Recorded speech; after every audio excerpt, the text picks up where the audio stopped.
L'essentiel de l'actualité avec Lionel Durel. Bonjour à tous, voici l'essentiel de l'actualité à retenir en ce lundi 26 novembre avec le site 24matin.fr.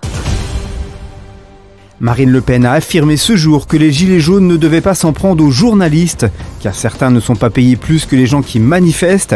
À Toulouse, des journalistes ont été l'objet de tentatives d'agression, mais la députée du Pas-de-Calais explique comprendre la colère d'un certain nombre de gens qui ont le sentiment que leur parole est systématiquement diminuée, caricaturée et ridiculisée. Après plus de 2 semaines de lutte, les pompiers américains ont réussi à maîtriser à 100% le Camp Fire, l'incendie le plus meurtrier de l'histoire de la Californie qui a tué au moins 85 personnes. Selon un bilan officiel revu à la baisse, le nombre de personnes portées disparues est désormais de 296 contre 249 selon un précédent bilan.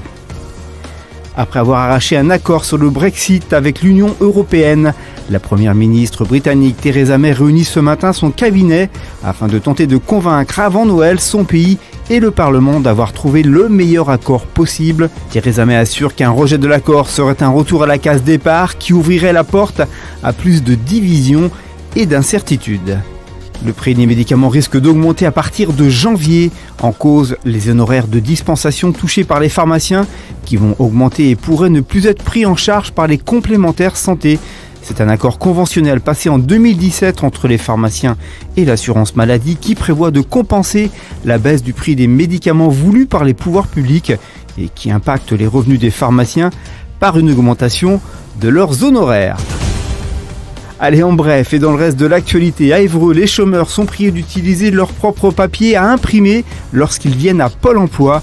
L'agence évoque de nombreux abus qui auraient fini par lui coûter très cher, comme nous confirment nos confrères de France Bleu Normandie. La mairie de Paris veut rétablir l'encadrement des loyers et instituer un système d'achat de logements limité dans le temps via un organisme foncier solidaire qui permettra aux classes moyennes d'accéder à la propriété à un prix 2 à 3 fois en dessous du ceux du marché, soit entre 2 000 et 4 900 € le mètre carré dans Paris. En sport, il n'y a pas eu de miracle, l'équipe de France a abandonné le saladier d'argent, la fameuse Coupe Davis, à la Croatie de Marin Cilic, 3-1, face à laquelle elle n'aura pas pesé bien lourd en finale. À Lille, ces 3 jours n'ont finalement fait que mettre en lumière les limites actuelles du tennis français, qui a vécu en 2018 sa pire année depuis près de 40 ans sur le circuit. Pour la première fois depuis 1980, aucun de ses représentants ne s'est hissé en quart de finale d'un tournoi du Grand Chelem. Jacques Brunel était très déçu après la défaite subie par les Bleus face aux Fidji 14-21 samedi soir à Saint-Denis. Le sélectionneur du 15 de France a dressé un bilan très mitigé de cette tournée automnale.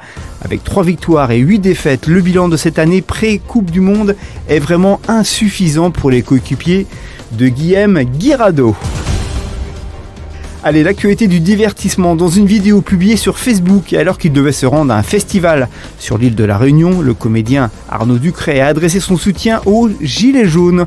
Tout en condamnant les agissements des casseurs en marge des rassemblements, l'acteur a lancé « On en a marre de casquer comme des porcs, les gilets jaunes, je vous embrasse, les casseurs, ce n'est pas forcément un prétexte pour tout péter et ruiner ceux qui sont déjà dans la merde », a prévenu le comédien Arnaud Ducret.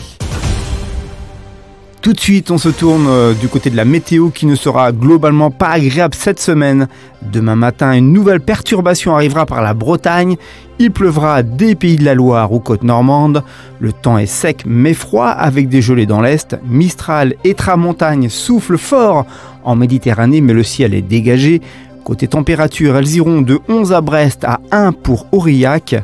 Il fera le matin 8 à Paris et à La Rochelle, 5 à Lille et Dijon, 6 à Montélimar et 8 à Perpignan. Merci à tous d'avoir suivi ce Flash Info, le premier de la semaine. Pour l'instant, l'info, elle continue sur 24matin.fr.